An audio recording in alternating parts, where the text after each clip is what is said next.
क्या मैनपुरी लोकसभा सीट पर हो रहे उपचुनाव में बीजेपी के लिए प्रचार करने आएंगी मुलायम सिंह यादव की छोटी बहू अपर्णा यादव? बड़ा सवाल है और इससे बड़ी सियासत गरमाई हुई भी है मैनपुरी लोकसभा सीट की। दरअसल ये यादव परिवार के लिए, मुलायम सिंह यादव जी के परिवार के लिए बहुत महत्वपूर्ण माना जा रहा है चुनाव में, लेकिन परिवार का एक हिस्सा या उनकी छोटी बहू इस वक्त बीजेपी के साथ में। मुकाबला सपा और बीजेपी के बीच में है।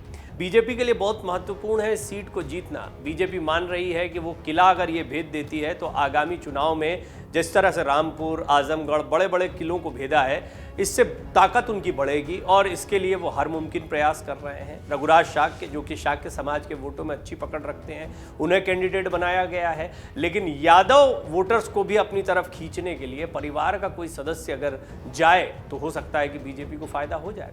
कम से कम कुछ वोटों का फायदा या कुछ जगहों पर फायदा हो सकता है, इस बात से इनकार नहीं किया जा सकता है। तो क्या अपर्णा यादव इस वक्त पार्टी के साथ खड़ी होंगी या परिवार के साथ खड़ी होंगी, ये बड़ा सवाल है। मैनपुरी लोकसभा सीट पर हो रहे उपचुनाव में समाजवादी पार्टी और भारतीय जनता पार्टी के बीच सियासी घमासान होगा। समाजवादी पार्टी की तरफ से अखिलेश यादव की पत्नी डिंपल यादव प्रत्याशी हैं। वहीं भाजपा ने एक समय शिवपाल सिंह यादव के करीबी रहे रघुराज सिंह शाक्य को टिकट दिया है। पूर्व सीएम अखिलेश यादव समेत पूरी पार्टी सीट पर जीत दर्ज करने के लिए ताकत लगा रही है। वहीं शिवपाल यादव भी बहू डिंपल को जीत दिलाने के लिए अब खुलकर जी जान से प्रचार कर रहे हैं।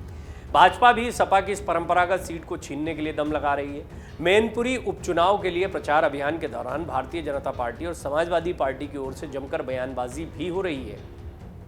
इस बीच पूर्व विधायक और बीजेपी नेता हरिओम यादव ने बड़ा बयान दिया है। हरिओम यादव ने कहा कि मैनपुरी उपचुनाव के बाद शिवपाल यादव को सपा से फिर धोखा मिलेगा। रामगोपाल यादव उन्हें राजनीति में आगे नहीं बढ़ने देंगे।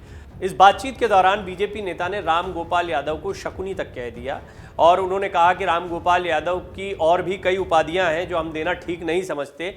वो कभी नहीं चाहता कि शिवपाल यादव समाजवादी पार्टी में आए। हम भी पार्टी में 30 से 35 साल रहे, लेकिन कभी भी चश्मा ने शिवपाल सिंह का भला नहीं चाहा और ना ही उनके लोगों का भला चाहा। अखिलेश यादव जिस दिन चश्मा को पार्टी से निकाल, वो रामगोपाल यादव के लिए शब्द का इस्तेमाल कर रहे थे, तो सपा मजबूत हो जाएगी। बीजेपी नेता ने कहा कि उपचुनाव के बाद शिवपाल यादव को समाजवादी पार्टी से एक बार फिर धोखा मिलेगा।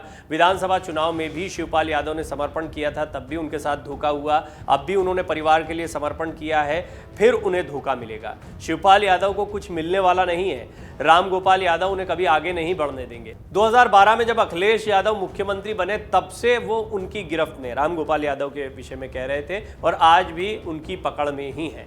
अब बड़ा सवाल जिससे इस रिपोर्ट की शुरुआत हुई थी, क्या अपर्णा यादव मैनपुरी में प्रचार करेंगी? और बीजेपी नेता से इस पर भी प्रश्न किया गया है। तो ये बड़ा बयान माना जा रहा है क्योंकि ये बड़ी दिलचस्पी का विषय है लोगों के लिए कि क्या अपर्णा यादव यहाँ पर आ सकती हैं चुनाव प्रचार करने के लिए। बीजेपी नेता हरिओम यादव से जब ये सवाल किया गया कि जिस तरह से आप घर घर जाकर प्रचार कर रहे हैं, क्या अपर्णा यादव भी चुनाव प्रचार करेंगी, इस सवाल पर उन्होंने कहा कि हम इस बारे में नहीं कह सकते हैं वो आएंगी या नहीं आएंगी, ये तो वही जाने, लेकिन भारतीय जनता पार्टी ने हमें जो जिम्मेदारी दी है उसका पालन करेंगे और जिस दल ने हमें जिम्मेदारी दी है उस पर निष्ठा से काम करेंगे। तो वो एक मैसेज भी दे रहे हैं कि अगर पार्टी कहती है तो आना पड़ेगा, और निश्चित तौर पर अगर पार्टी का आदेश होगा तो अपर्णा को भी आना पड़ेगा। लेकिन अपर्णा यादव की जो प्रदेश अध्यक्ष से मुलाकात हुई थी, या जिस तरह से पारिवारिक समीकरण है, अभी हाल ही में नेताजी का निधन हुआ है और यहाँ पर पूरा परिवार साथ में भी दिखाई दिया था, और उसके बाद में राजनीतिक रूप से विरोधी बयान देना या अपने परिवार के ही प्रत्याशियों के खिलाफ कुछ भी कहना, ये थोड़ा सा मुश्किल दिखाई देगा। तो ये एक बहुत बड़ी चुनौती है अपर्णा यादव के सामने, खासतौर पर जब मैनपुरी जैसी परंपरागत सीट या नेताजी की सीट की बात हो रही है। राजनीतिक जानकारों की माने तो मैनपुरी उपचुनाव को देखते हुए यूपी में बीजेपी अपर्णा यादव को कोई नई जिम्मेदारी दे सकती है, हालांकि अभी इसकी पुष्टि नहीं हुई है। उत्तर प्रदेश में मैनपुरी के साथ ही रामपुर और खतौली में भी उपचुनाव हो रहा है, लेकिन सबसे ज़्यादा राजनीतिक हलचल मैनपुरी उपचुनाव की वजह से हो रही है।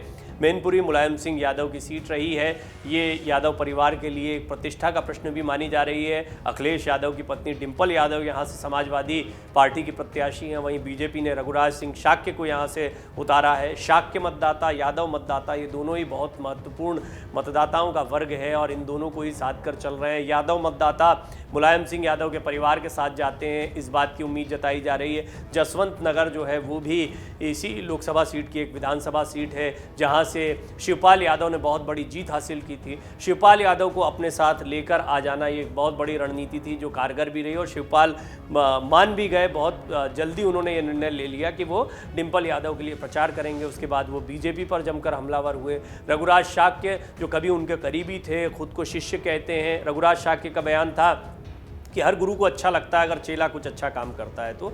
और शिवपाल यादव ने 1-2 दिन बाद ही पलटवार करते हुए कह दिया कि वो मेरा शिष्य नहीं, चेला भी बनने के लायक नहीं है, वो एक स्वार्थी इंसान है। तो शिवपाल यादव कितना ज़्यादा एग्रेसिवली प्रचार कर रहे हैं डिंपल यादव के पक्ष में, इस बात का अंदाज़ा लगाया जा सकता है। लेकिन क्या बीजेपी को अपर्णा यादव का साथ मैनपुरी में मिलेगा?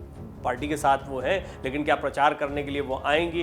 निश्चित तौर पर बीजेपी इससे इनकार नहीं करेगी, लेकिन अपर्णा यादव के लिए बड़ी असहज स्थिति होगी, थोड़ा मुश्किल लग रहा है। और जब हरिओम यादव से इस पर प्रश्न किया गया तो उन्होंने कहा कि इसके बारे में हमें कोई जानकारी नहीं है, लेकिन पार्टी जिसे जो काम देगी वो काम करेगा। हमें जहाँ जहाँ प्रचार करने के लिए कहा गया है वहाँ हम पूरी निष्ठा से प्रचार कर रहे हैं। डाउनलोड करें अमर उजाला ऐप और पाएं खबरें लगातार।